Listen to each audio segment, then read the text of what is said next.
Hello and welcome. He walked onto the stage, raised one fist to the sky, and the world roared. What no one knew, what he kept hidden behind the spotlight, the fame, the masks, was a secret that was slowly destroying him. This is not just the story of a rock legend. It's a story of obsession, betrayal, reinvention, and a countdown that he never spoke about. From a child in Zanzibar to the voice that shook stadiums, to a man quietly running out of time. This is the story behind the music, the man behind the legend. This is Freddie Mercury.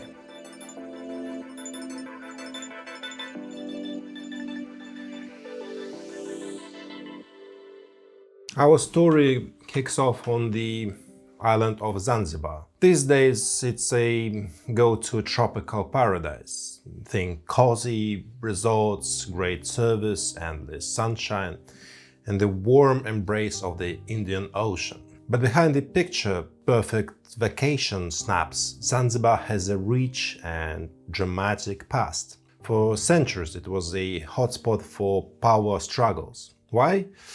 Well, it's a strategic location, made it a key stop on the trade route to India, a place every major European empire wanted to control. At different times, Zanzibar found itself under influence of the Ottoman Empire, the Portuguese, and eventually in 1890 it became part of the vast British Empire. With all these cultural layers, the island became a vibrant melting pot, big home to people from all over the world. Among them were the Parsis, followers of Zoroastrianism, and within that small community lived a couple named Bohemian and Bulsara.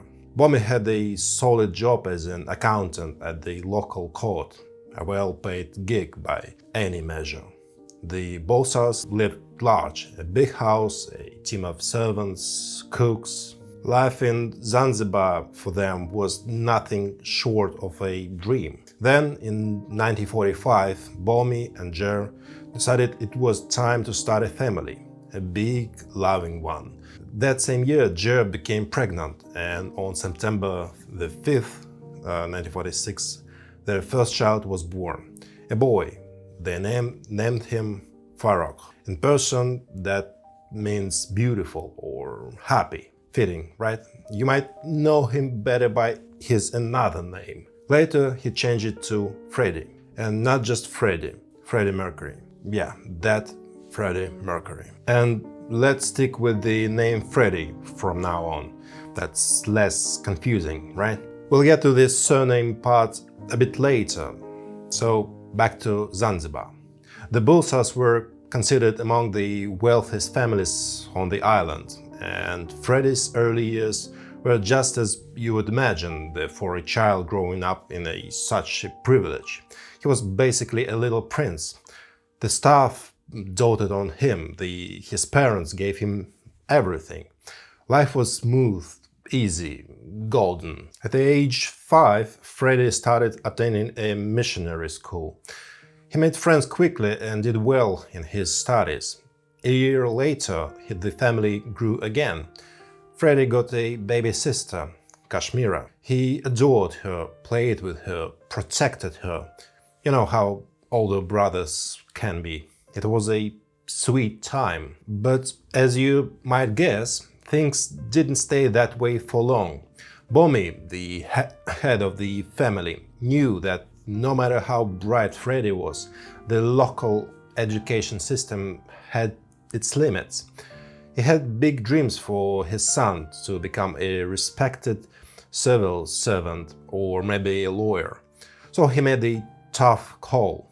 He sent Freddie to a prestigious boarding school in India, St. Peter's, in the town of, I'm hoping I'm saying it right, Panjani. And it was a huge change. Freddie had to leave his sister, bought ship and sailed for nearly a month to reach his new school. And when he arrived, things weren't exactly warm and fuzzy.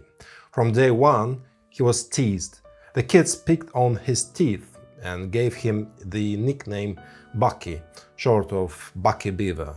It struck, and the truth is, Freddie remained self-conscious about his teeth for the rest of his life. Even when he was filling stadiums, he would cover his mouth when he laughed.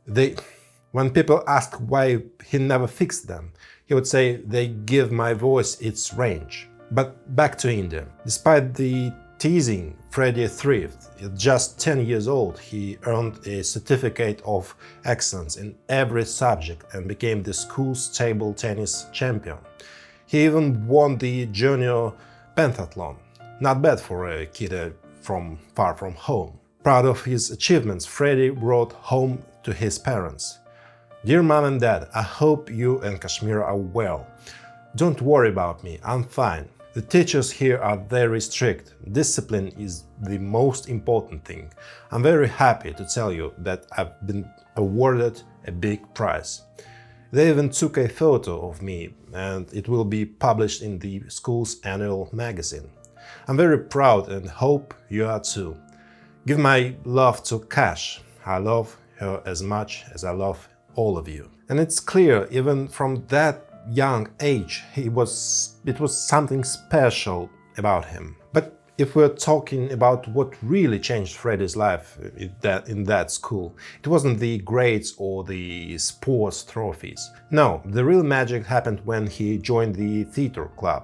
Imagine this, a young Freddie still trying to find his place walks into a rehearsal room and everything just clicks. He starts acting, singing in a choir and taking piano lessons. And guess what? He's a natural. His teachers quickly realized that he got something special. An ear for music, a voice with real potential, and this incredible ability to pick things up fast.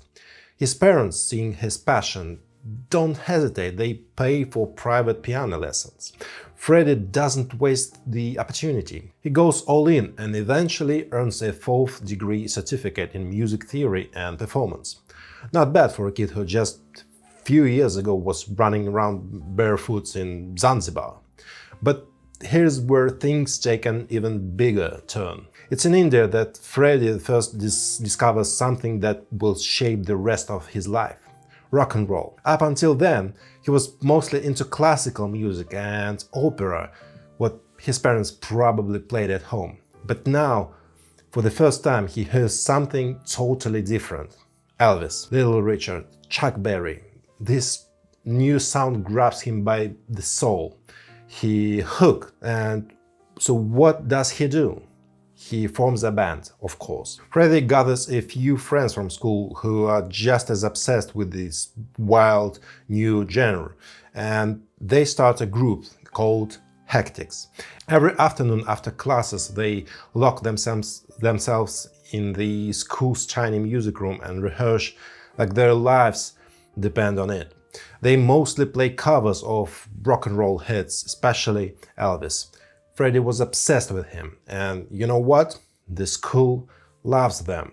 The Hectics quickly became the unofficial house band. They're invited to perform at every school event, and soon enough, they're organizing their own shows. Picture this, a packed school hall, students dancing, shouting, singing along, and right there, in the center of it, young Freddie, completely alive, feeling of the crowd's energy. You can see it happening, can you? That's spark, that's electricity. Pretty soon, music becomes his everything. Rehearsals, performances, dreaming up new songs. It takes over his life. But there's a catch. The more he dives into music, the more everything else starts to slip. His studies, not exactly a priority anymore. From being a top student, Freddie slowly starts falling behind. And by 10th grade, well, things crash. He fails his exams, doesn't make it to 11th grade, and just like that, he's expelled. The Hectics break up. The dream, for now, is on pause. Freddie packs his bags and heads back to Zanzibar. But let's be honest, did anyone really think that was the end? Of course, when Freddie returns to Zanzibar, things at home aren't exactly warm and fuzzy.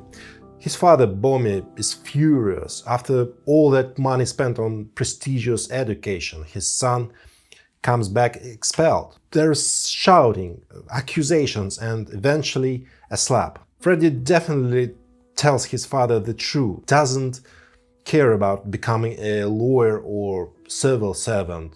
He wants music, he needs it. That's his future, not courtrooms or dusty offices. Another slap follows. End of conversation. Freddie is sent to a regular local school where he graduates, not with honors, but with just enough to get by. But before anything more can unfold, the Bulsara's life in paradise is ripped apart. It's 1963, Zanzibar declares independence from Britain, and just a year later the island erupts into revolution. The chaos breaks out. For families like the Bulsars, everything suddenly becomes dangerous. They are no longer safe in the place they called home for many years. And so they make a life-changing decision. They flee. They pack what they can take and leave behind their servants, their house, their whole comfortable world, and escape to England. But while it's a heartbreaking moment for his parents, Freddie feels the exact opposite. To him, this is it. This is freedom, a clean state, his chance. England is buzzing. The Beatles are already on the rise. A whole new music scene is taking shape, and Freddie wants in. The family settles in a modest suburb near Heathrow Airport. No more luxury, no more fairy tale life. Bomi manages to find a work as an accountant for a restaurant chain. Jer takes a job selling clothes, but it's barely enough. Freddie has to pitch in too. He gets a job at the airport packing luggage and sometimes hauls cargo as a loader. It's a far cry from their days in Zanzibar. Still, his parents cling to hope. Maybe, just maybe, he'll come around. They encourage him to study law, get a proper education, find a respectable job. But Freddie, well, he's having none of it. He's already drifting into a creative world. And there, in England, something else happens. Freddie starts to rebel. He cuts classes, wanders around town, spends hours browsing records, hanging out in vintage shops, soaking in the London music scene. At night, he's at concerts and underground parties, chasing inspiration, and one night, everything changes. That's when he sees Jimi Hendrix for the first time, and it blows his mind. Hendrix isn't just playing music, he's becoming the music. Tossing his guitar in the air, spinning it behind his back, setting stage on fire, sometimes even literally. Freddie goes back the next night, and the next. 9 Hendrix shows in a row. It's not just admiration, it's a blueprint. This is what performer should be, not just singing, commanding.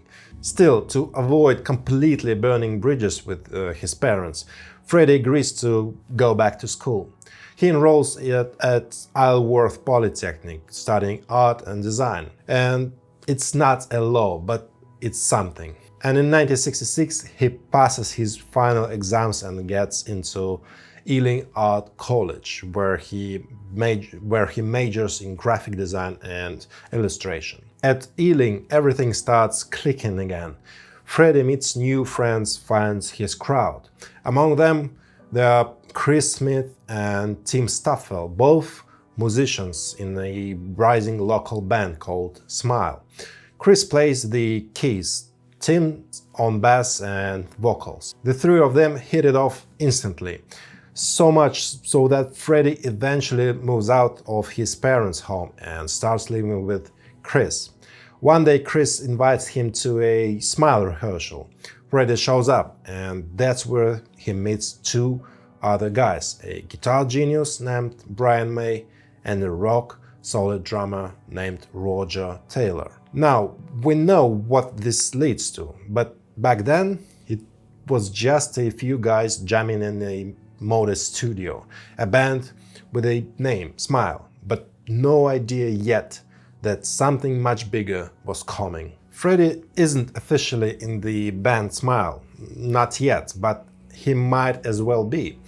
He's at every rehearsal, every gig, every hangout after. But he's not just tagging along. Freddie's giving real input. He's suggesting what they should wear, how they should move on stage, and even where the music could use more punch. It's like he's been preparing for this whole his life. He just hasn't stepped into a spotlight yet. And then in 1969, a few big things happen. First, Freddie graduates from Ealing. His final thesis, all about Jimi Hendrix. No surprise there. By now, Jimi isn't just an inspiration. He's the blueprint for the kind of artist Freddie wants to become. Around that same time, Freddie meets someone who's going to become one of the most important people in his life, Mary Austin. Now, there are a couple of stories about how they met. One says he walked into the Biba clothing store where she worked. Another claims he first saw her at a Smile concert. Either way, once he sees her, this stylish, glowing blonde, he's totally smitten. Yeah, Brian May had been interested in her too, but Mary didn't bite.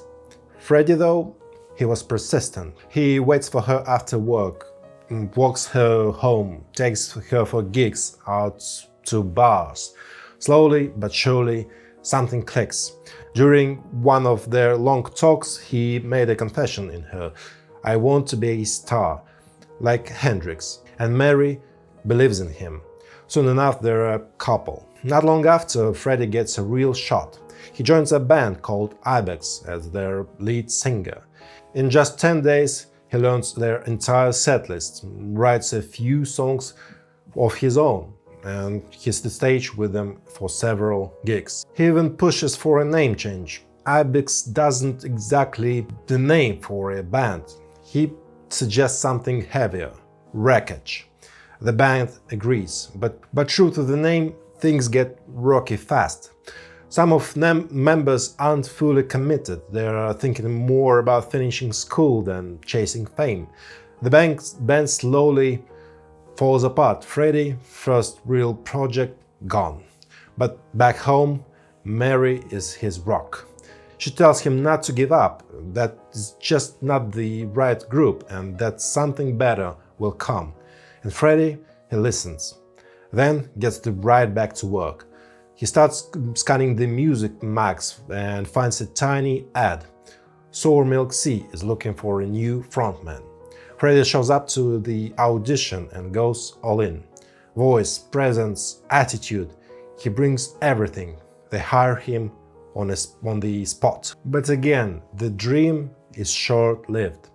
Internal drama, creative clashes, and within weeks, Sour Milk Sea is history too. And then fate throws him a curveball. Smile, the band he's been orbiting for years, starts to fall apart. Tim Staffel, their frontman, decides he had had enough. No big gigs, no record deals, it's just not going anywhere. He and keyboardist Chris Smith both walk away in 1969. Brian May and Roger Taylor took around and realized, wait, we do know someone who lives and breathes music, someone with the stage presence, creativity and the voice. They call Freddie. He doesn't even hesitate, he says yes, and just like that, he's no longer the guy giving backstage advice. He is the new frontman. But Freddie not there just to fill in. First thing he says, we need a new name, a real name, something bold, something unforgettable. The band spends days tossing around ideas, nothing sticks. And then Freddie says it, Queen. Well, now, today it sounds classic, regal, obvious even. But back then it was edgy, very edgy. In British slang, Queen was a term for a gay man. It was controversial, risky. Brian and Roger pushed back. We can't call ourselves like that. It's too much. But Freddie, he insists. He tells them that the name is powerful, provocative and unforgettable. And if they want to make a splash, they have to choose Queen. Eventually, they agree. And that's when things really begin. The Queen officially becoming together, Freddie makes another bold move. He drops his birth surname, Bulsara. Well, why? He knows how the game works. Freddie doesn't exactly name for a concert poster, and he wants a name that owns the room. So just like that, he becomes Freddie Mercury, a name like lightning. When his father hears about this, yeah, not great.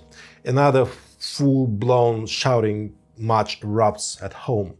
Bomi accuses his son of turning his back on his roots, saying he's embarrassed. "You're becoming someone I don't even recognize," he says. But Freddie is already gone. Not physically, but mentally.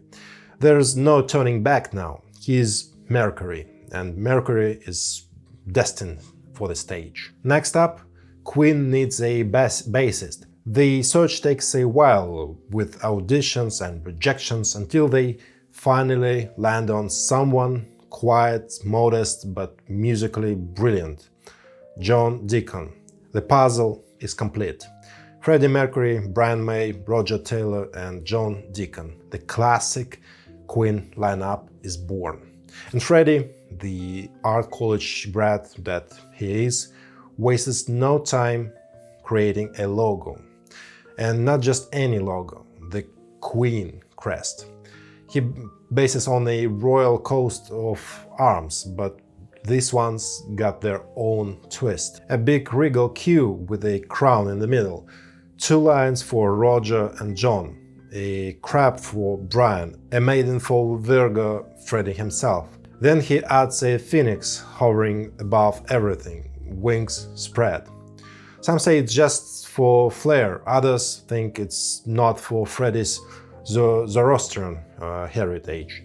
Now fully formed and fully branded, Queen hits the bar circuit. Gritty clubs, small crowds, barely their paychecks. They hustle hard, sending out demo tapes, writing letters to record labels, trying to catch the ear of anyone who matters. But all they get back are polite brush-offs or silence. A year passes. Nothing. No deal, no producer, no breakthrough. Just 4 guys grinning out. And then, by pure chance, Freddie is walking around Kensington, the London neighborhood where the Bohemian and the brilliant tend to collide. And there he spots John Anthony, a hotshot producer. Most people would hesitate, but not Freddie. He corners him, not aggressively, but with charm. "Come to our rehearsal," he says, "just give us a shot." And Anthony does. He watches them play, listens carefully, then he says, "You've got something, but I need to see you live. Let's see what happens when you're in front of the crowd." Challenge accepted. Queen invites him to their next club gig. And that night Anthony brings guests, the Sheffield brothers, who own Trident Studios, one of the best in town. Now here's the twist. The Sheffields had already heard Queen's demo tapes and they weren't impressed. But the second the live show starts, everything changes. Freddie explodes onto the stage with his wild, magnetic energy. The whole band is tight, electric, unstoppable. The Sheffields are blown away.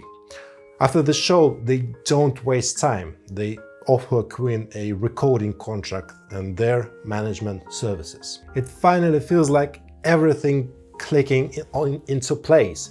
After all the bars, all the letters, all the "we'll get back to you," this is it. Except it's not. The band pauses. Why? Because of the contract. It's a classic trap, glossy on the surface but brutal in the fine print. Terrible terms.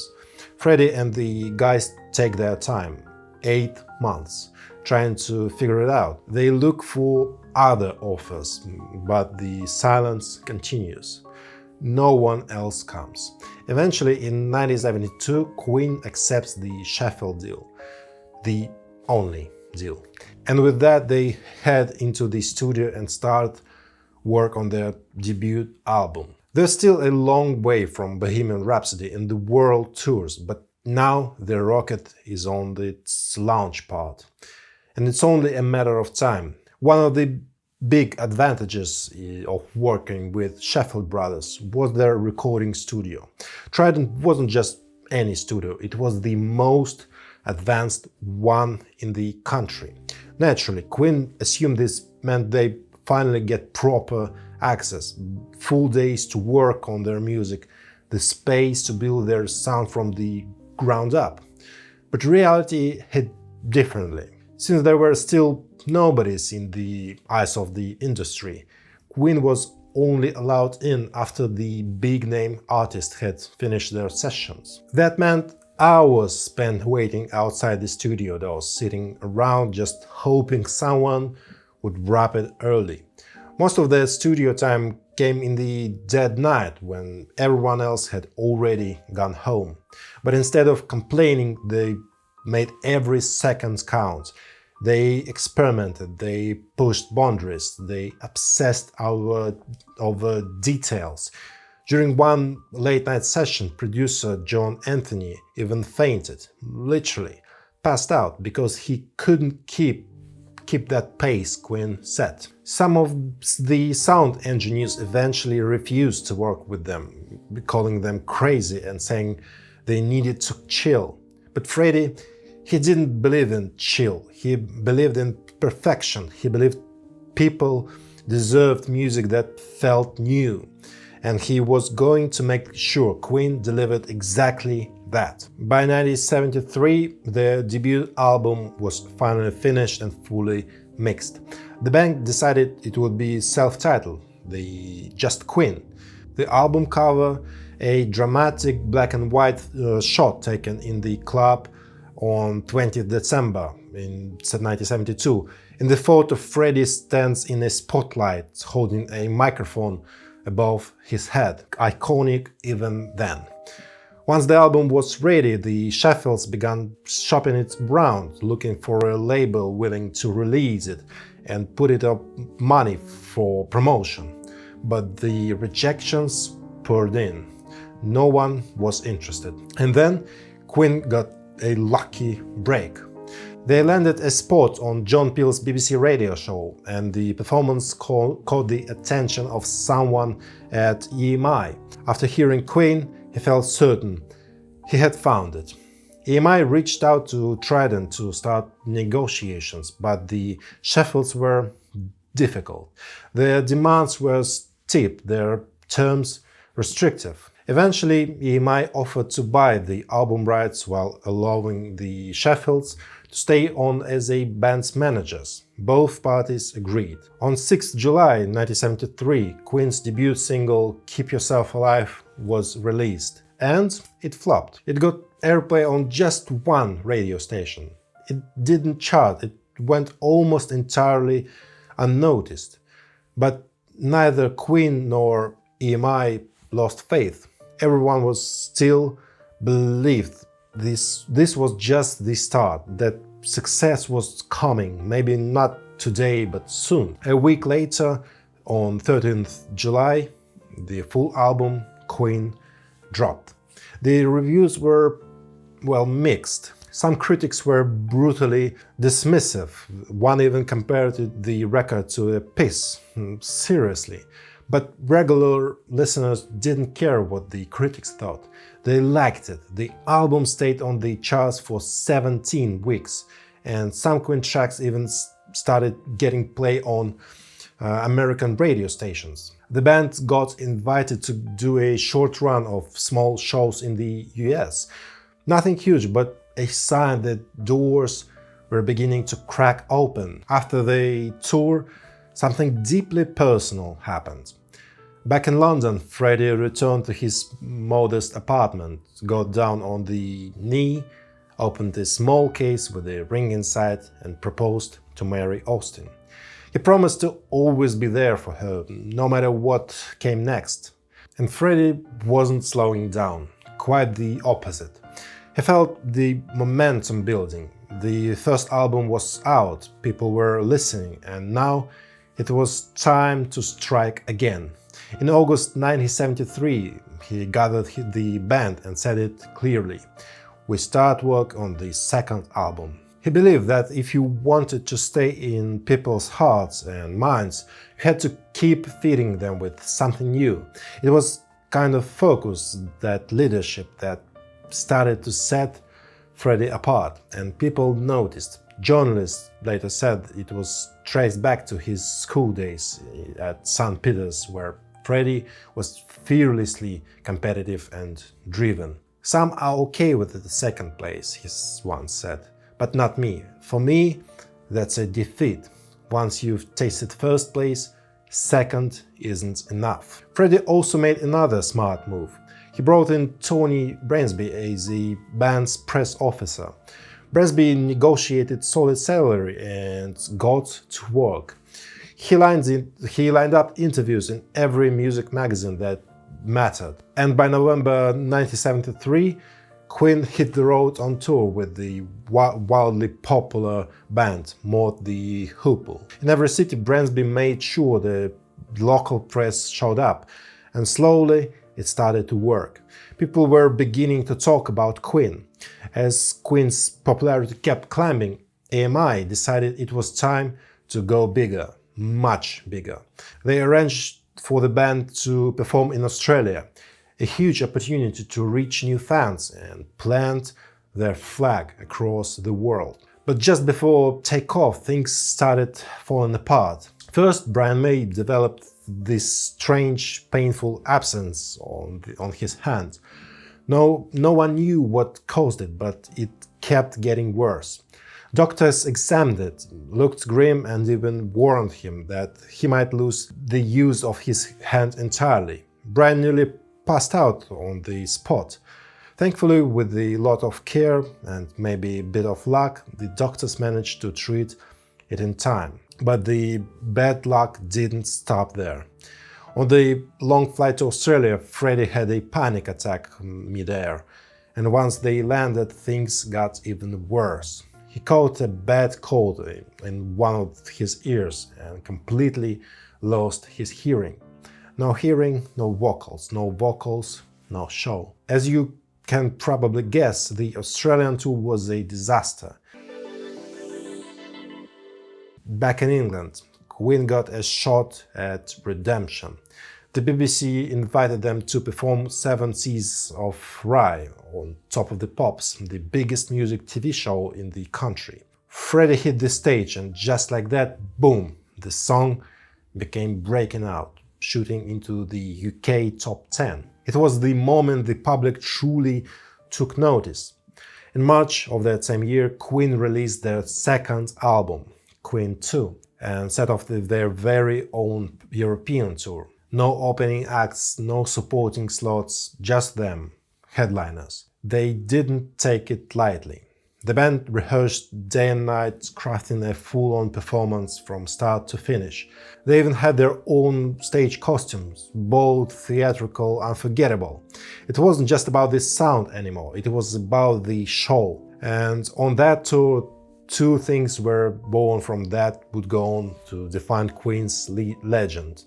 First, Freddie had a new idea how to end their concerts.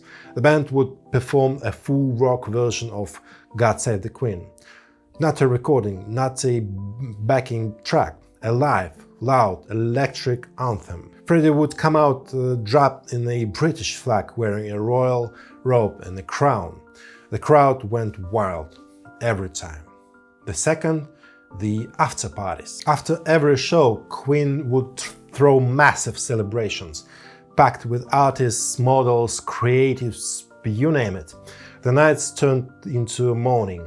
The stories became legend. When the tour wrapped, Queen didn't slow down. They went straight back to the studio to start working on their album number 3, Sheer Heart Attack. By fall 1974, it was done. In October, they dropped the lead single, Killer Queen. Top of the Pops called them back to another appearance, and this time, Freddie went full drama. He showed up in a woman's fur coat with the painted nails, strutting and swaying, completely embodying the character of the song.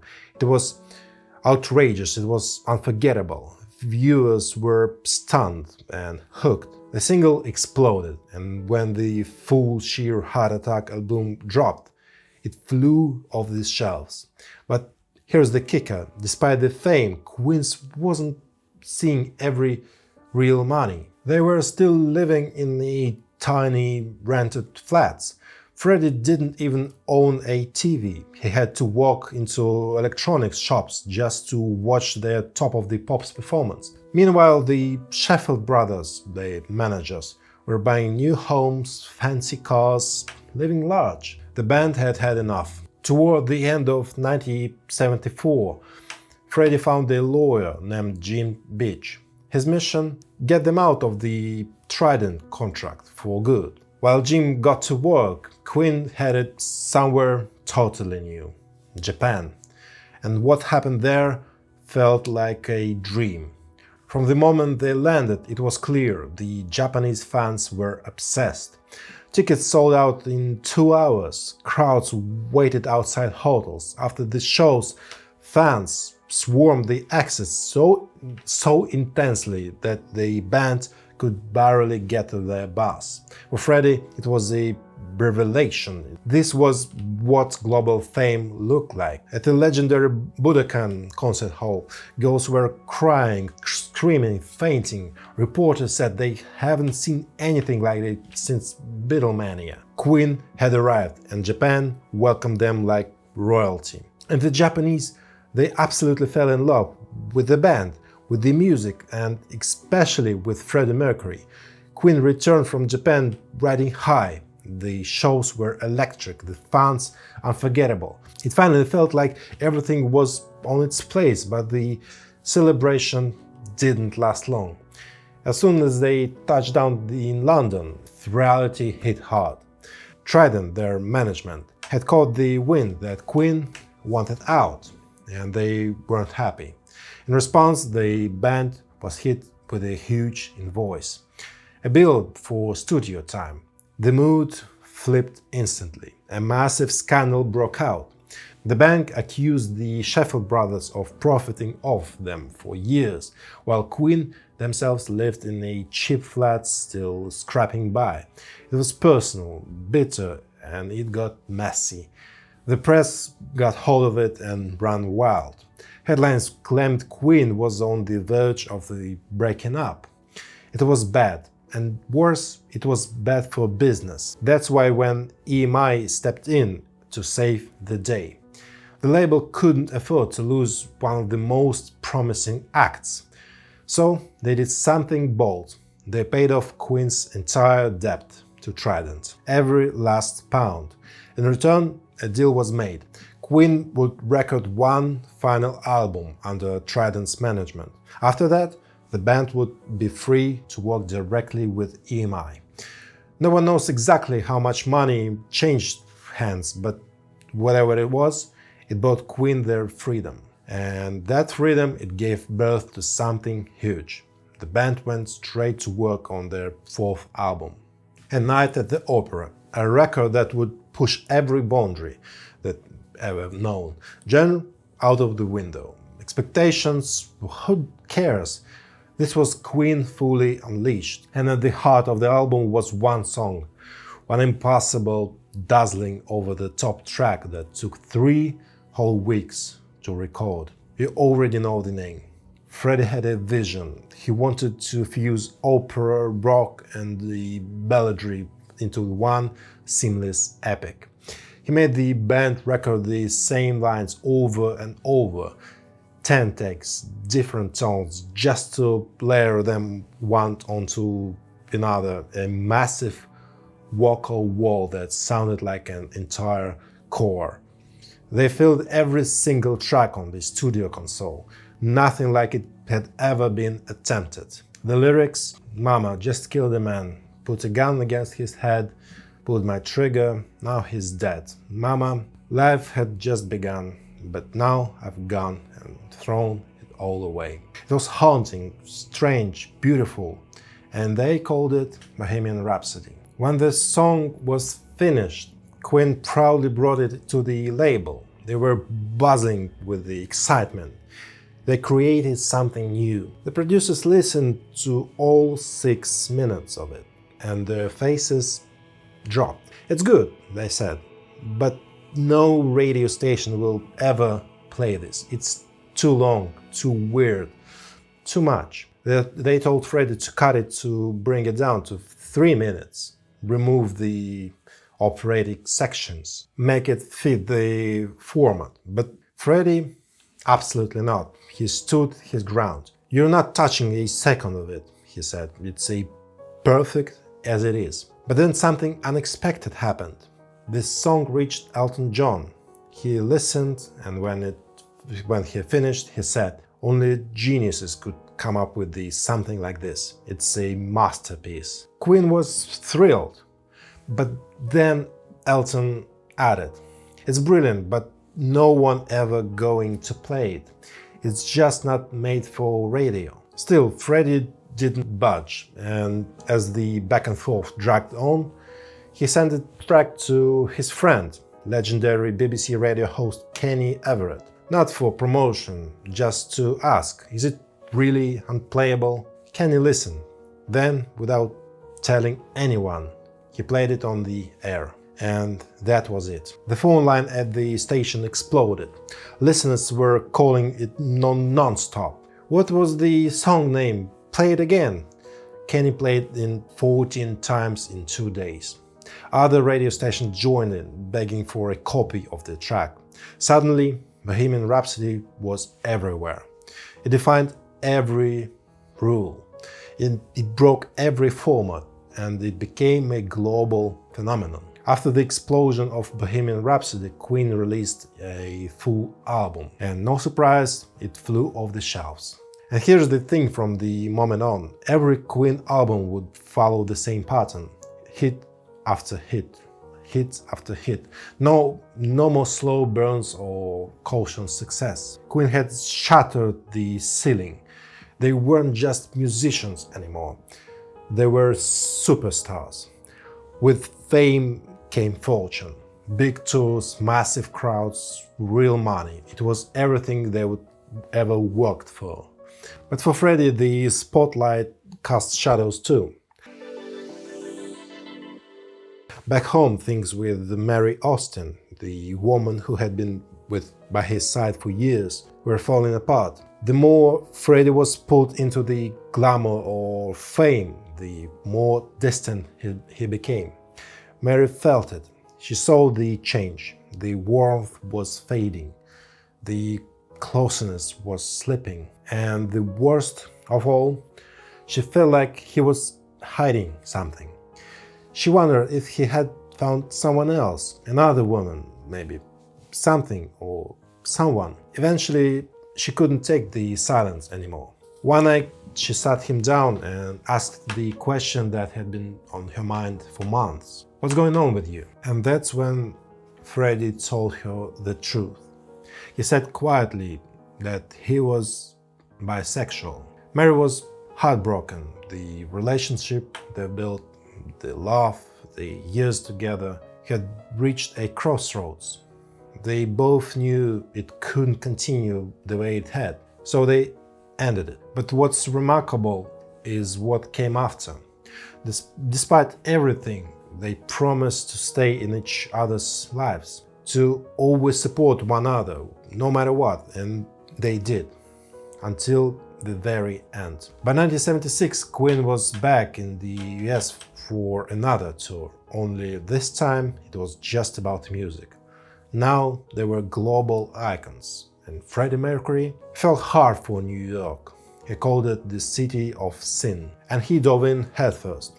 Freddie hit every legendary club, rubbed elbows with the rock stars, fashion stars, and bohemian royalty. The nights stretched into mornings. The parties were wild, the kind where you had to be there to believe it. And even then, you probably wouldn't. When the tour ended, Freddie didn't fly home right away. He stayed behind to keep the party going. With fame and money in his pocket, he embraced excess. He lived fast, surrounded by bright lights and darker edges of nightlife. Around this time, AIDS had just begun to surface in isolated medical reports, but it wasn't a headline yet. It felt far away, something happening somewhere else. No one talked about on the news. No one warned the world. Meanwhile, Freddie was transforming, outside and in. Gone was flowing hair and glam rock look. He cut his hair short, grew a thick mustache, and started wearing tight jeans and white tank tops, a style born in the gay clubs of San Francisco, one that Freddie now wore like armor. And when it came to the stage presence, he designed all his own costumes: silk pants, leather jackets, feathered blouses, each one of the outrageous than the last. The only thing that stayed the same were his worn Adidas boxing shoes. Why? Simple. They are the only ones I can jump around for an hour straight, he said. Freddie used to joke, I don't just give concerts, I put on fashion shows. The hardest part is figuring out what to wear. I think I've already worn everything. He was evolving into something bigger than just a performer. He was becoming a legend. But let's leave fashion for a second and talk about what really kept Queen on top: their music. Riding on the massive wave of Bohemian Rhapsody and The Night at the Opera, the band released their next album, A Day at the Races. And once again, success. One of the standout tracks, Somebody to Love, soared up the charts and locked in the Queen's reputation as a band that could blend gospel, rock and soul into something completely their own. But the real twist came in 1977. By then, Queen wasn't just playing gigs, they were filling stadiums, huge, echoing venues packed with tens of thousands of fans. And yet, there was a problem. Their songs were brilliant, but often too complex for fans to sing along. The rhythms, the arrangements, they didn't exactly scream group sing-along. So Brian May had an idea. What if they created something anyone in the crowd could join in? Something simple, something like stomp, stomp, clap. Add a catchy, repeatable lyric on top, and you've got an ultimate stadium anthem. That's how We Will Rock You was born. Then came the follow-up. A song for the victors, for the fighters, for ones who refuse to lose. We Are the Champions. Together, these two tracks would open Queen's next album. Critics, of course, had a field day. They tore the band apart for dumping down their sound, from the operatic complexity of Rhapsody to just two verses and two choruses. It's a sellout, some said, but the fans loved it. Stadiums echoed with the We Will Rock You. People didn't just listen, they participated, and the album smashed commercial records. Now, with the new level of success and a lot of money coming in, Queen made a surprising move. They relocated to Montreux, Switzerland. Why Montreux? Officially, the band said it was peaceful. No screaming fans, no media circus, just quiet, creative freedom. But the truth? A little less poetic. After the news of the world tour, Queen had bought a private jet. That caught the attention of the UK tax authorities, and suddenly inspectors started showing up at concerts. The band decided it was safer and smarter to lay low until things cooled off. So they packed up and headed to Switzerland. They moved into a hotel and started recording in a studio above the Montserrat casino. But when scheduling became annoying, they didn't wait around. They just bought the entire studio. Problem solved. While much of their next album, Jazz, was recorded in Montreux, the final touches were done in Nice, in the French Riviera. And here's where another very Freddie moment happens. One morning, Freddie steps out onto a hotel balcony, and right below him, hundreds of cyclists are racing through the streets. Tour de France is passing by. Inspired, he goes back to his room and starts writing. The result? Bicycle Race, a song that name drops everything from Star Wars to Watergate, poking fun and pop culture while celebrating simple, weird freedom. Back in England, Queen's tax troubles magically vanish and they're clear to return home. And what does Freddie do the moment he's back? He stages a scandal, of course. To film the music video for Bicycle Race, Queen rents out Wembley Stadium, gets 65 bicycles and hires 65 models. The result? The nude cycling race across Britain's most iconic venues. It's filmed, it's wild, and when the video drops, the reaction immediate. Outrage, headlines, politicians calling for bans. In some countries, the video is never shown.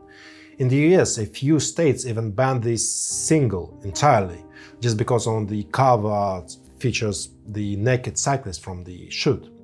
So yeah, that's how Freddie returned to London with a media storm, a scandal, a few dozen naked models, and yet another Queen anthem playing on every radio. At this point in the story, it's worth pausing for a moment, not just to talk about Freddie Mercury's success, but what was really happening to him at the height of it all. Because it wasn't just about the bicycles.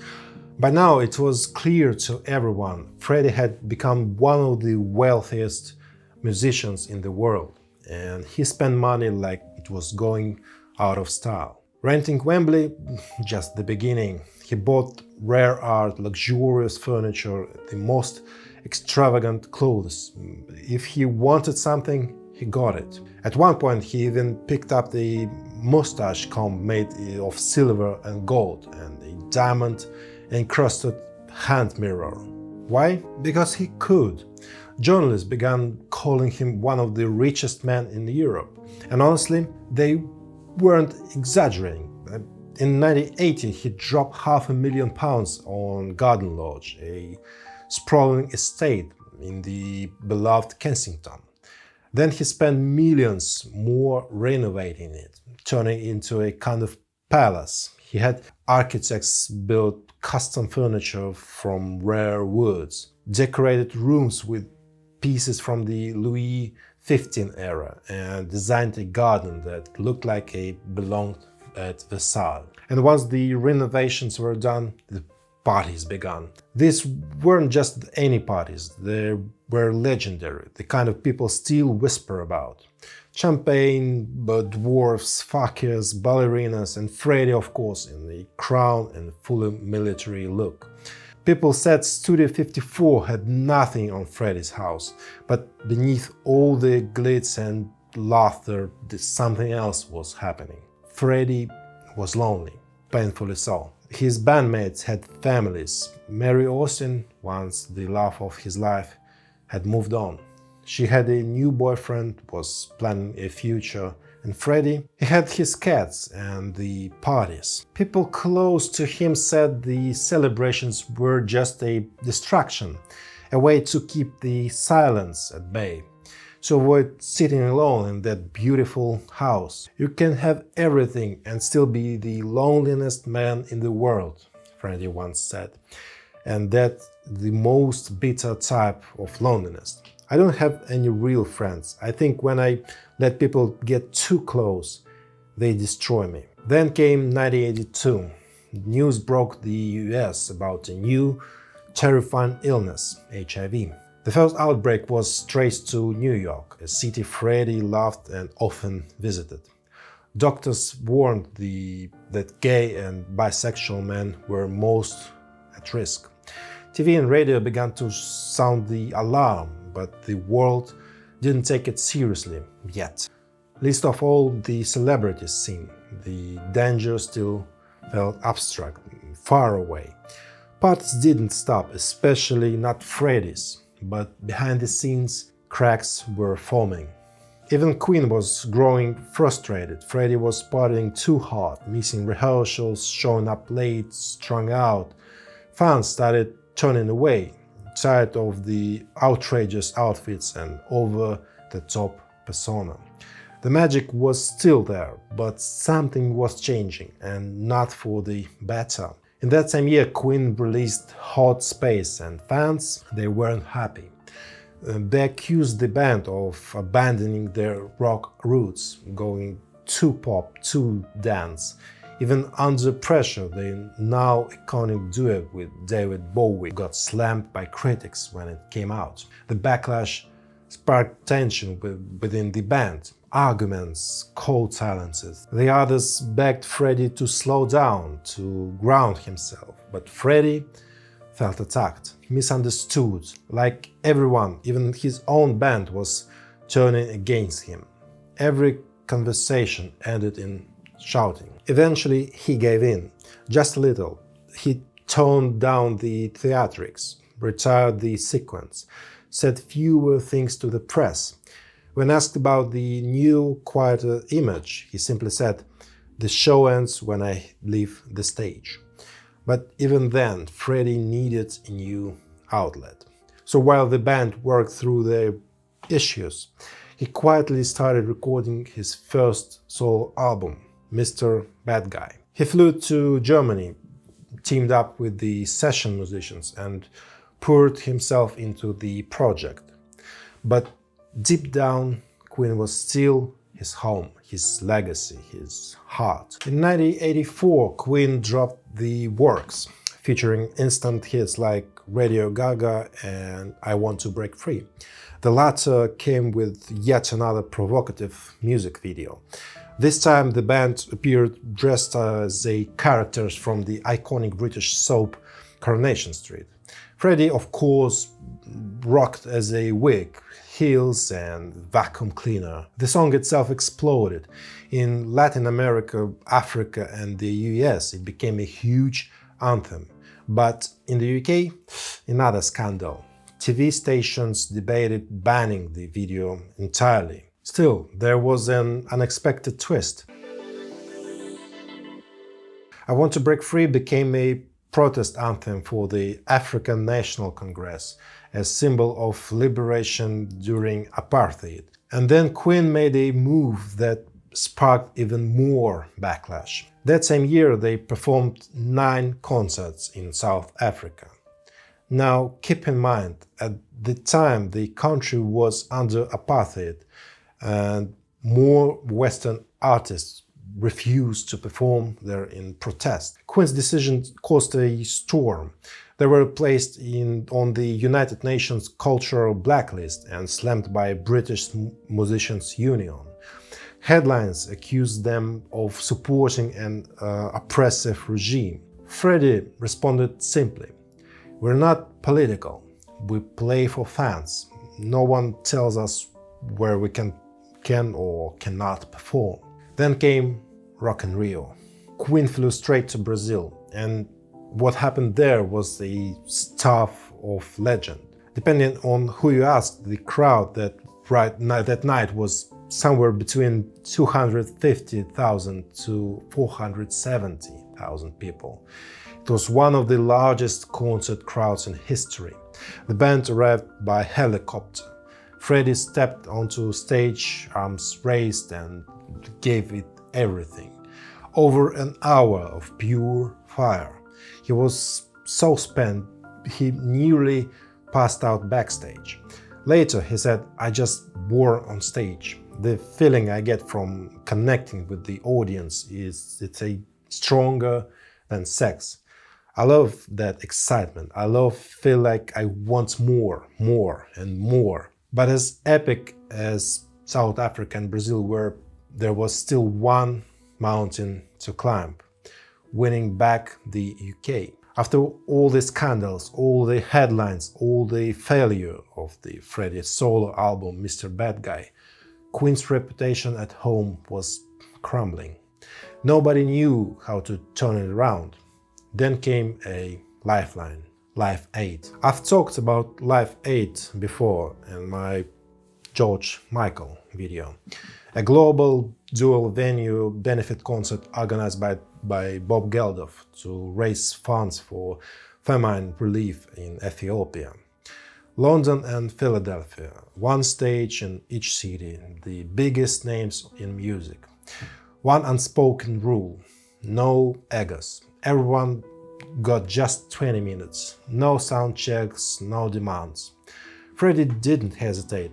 "I don't need sound check," he said.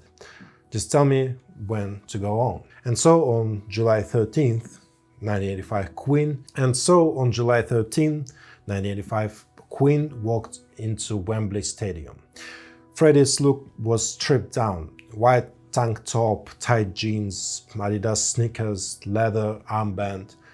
That's it. No costumes, no crowns, just Freddie, pure and raw. 82,000 people filled the stadium. The broadcast reached 150 countries around the world. At 6:35, Queen's tech cranked the sound to the max. 6 minutes later, Freddie, Brian, Roger and John stepped out into the heat and onto the stage. Freddie walked straight to the piano. The opening chords of Bohemian Rhapsody hit, and Wembley exploded. This wasn't about theatrics. This was Freddie Mercury at his most real, most magnetic. Between the verses, he leaned into the camera and blew a kiss. Then he leapt up and grabbed the mic and launched into Radio Gaga, getting the entire crowd clapping in sync. Then came the call and response. Freddie lifted the mic and started throwing out notes. The crowd was sung back, every single one, perfectly. They closed with the "We will rock you" and "We are the champions." And the way they walked off the stage, the roar behind them said everything. In just 20 minutes, Queen did not just win the crowd, they won back the world. Their performance instantly went down in history as one of the greatest live shows of all time. Albums flew off shelves, old fans returned, new ones were born, Queen was reborn. Freddie and the band reunited, admitted past mistakes and did what they always done best, started creating again. In 1986 they released A Kind of Magic and kicked off the huge European tour with the one especially iconic concert in Budapest. The band was flying high again. But then everything changed. After the tour, the band took a break. Freddie went home to Garden Lodge, spent time with his cats, trying to enjoy some peace. But that peace didn't last. An interview was published, a former lover of Freddie's revealing intimate details about his life. The parties, the orgies, the drugs, and the bombshell. Freddie had allegedly tested positive on HIV a year earlier. The story rocked him. Reporters warmed, questions flew. Is it true? Is he sick? Freddie brushed them off. Look at me. Do I look like I'm sick? But something had changed, and deep down, Freddie knew it. To escape the chaos, the tabloids, and the swirling rumors, Freddie does what he's always done best. He throws himself into the music. He disappears into the studio, working obsessively day after day on a new project, his second solo album. But this one is unlike anything he'd done before, because this time Freddie is recording with Montserrat Caballé, one of the greatest opera singers in the world. For Freddie, this isn't just a musical partnership, it's a dream come true. He adored classical music and opera since he was a child, and Montserrat, in his eyes, she's untouchable. The most powerful voice, the most beautiful sound, the ultimate artist. Together with producer Mike Moran, Freddie starts writing and sketching out songs. Day and night they build melodies, layer harmonies, push each other. And when the time is right, Freddie flies to Barcelona to meet Montserrat in person. She later recalled that moment like it was yesterday. We met in Barcelona a few years before the Olympics. The city was preparing, everything under construction. Sports halls, promenades, new buildings. I walked into the lobby of Ritz Hotel, nervous. And there was Freddie. He stood up, shook my hand, and I noticed his hands were ice cold. Mine were too. He was more nervous than I was. That meeting sparked an idea. A song about her beloved city. Freddie started working on Barcelona right away, and later Montserrat visited him in London. She listened to the demo at his house, and they ended up singing together until 6 in the morning. She looked at him and said, "This is genius. Why stop at the one song? Let's make an album." Freddie agreed instantly. And the result? Barcelona, a truly unique, genre-defying masterpiece. If you've never heard it, do yourself a favor and listen. It's unlike anything else. Tracks like Barcelona, The Fallen Priest are Japanese. They're bold, emotional, and stunningly performed. It's one of the Freddie's most ambitious projects and one of his most beautiful. After the album, Freddie takes a short break with friends in Ibiza, but during a walk on the beach, he cuts his foot. Just a small injury, nothing serious, except it doesn't heal. The wound festers, gets worse. Freddie rushes back to London to see his doctor, and soon after, he asks the band to regroup. He wants to start working on the new Queen album, The Miracle. There is a shift in him now. People around him noticed. It's like he's racing the clock. Recording takes longer than usual. Freddie struggles to stay on his feet at the mic. High notes are harder to reach. Rehearsals are rescheduled. Some days are better than others. But then, one day in the studio, Freddie asks the rest of the band to stop. He stands in front of the Brian, Roger and John and tells them what they already feared. He says quietly, "I have HIV." He tells them his strength is fading and that he doesn't know how much time has left. But then he adds, "Don't pity me, don't stop, let's keep going while we still can." And they do. The Miracle was released in 1989 and fans eagerly waited for a tour, but this time Queen stayed off the road. The official explanation? Exhaustion.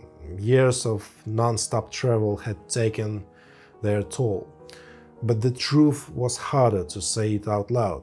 Freddie no longer had the strength. His foot was badly injured and just walking was painful. Moving across the stage with his signature energy? Impossible. In 1990, Queen received a Brit Award. Freddie joined the others on stage, but fans barely recognized him. The vibrant, powerful showman was now a pale, thin figure, almost shadow of the man they knew.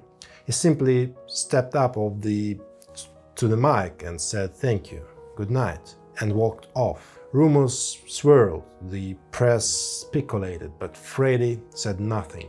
No interviews, no confirmations. Instead, he poured everything he had left into the studio. The band began work on what would become Innuendo. Every song was a battle, and then only one track remained. Roger Taylor and John Deacon suggested they stop. Maybe it was enough, but Freddie wasn't done. He poured himself a glass of vodka, walked to the mic, and with everything he had left, delivered a perfect vocal take. The song "Show Must Go On." As soon as Innuendo was done, they began recording tracks for Made in Heaven. Freddie was racing time. He wrote Mother Love line by line, recording to a metronome, but after the second verse, his body gave out. He couldn't finish. He returned to Garden Lodge, and this time he didn't leave. He stayed in bed, weak but still present, still fighting.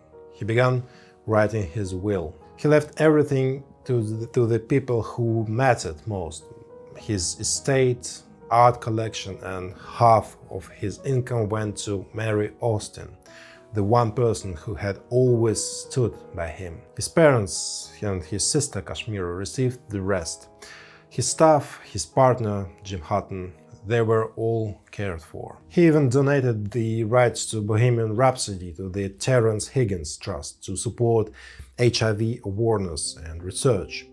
Some say Freddie quietly paid off his friends' debts so they could live free. But there was still one thing he needed to do. On 23rd November 1991, a statement was released through his press officer. In it, Freddie publicly confirmed what many had feared. He had AIDS. He had kept it secret to protect those he loved. Now he called on the world to join the fight. It hit like a thunderclap. Every newspaper, every TV report, all talking about Freddie Mercury. But just a day later, the headlines changed again. On 24th November 1991, at around 7 p.m., Freddie Mercury's heart stopped. He died at home, surrounded by those who loved him.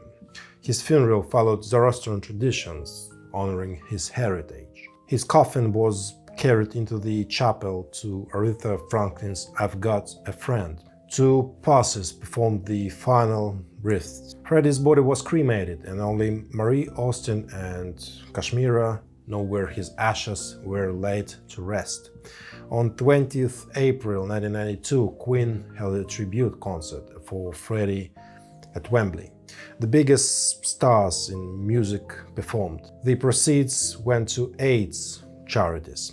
In 1995, Made in Heaven was released, the final album with Freddie's voice. And in 1996, in Montserrat, Switzerland, a statue of Freddie Mercury was placed. He stands with the one hand gripping the mic, the other raised high in a fist. Unbreakable, iconic, immortal. This was the story of the great Freddie Mercury.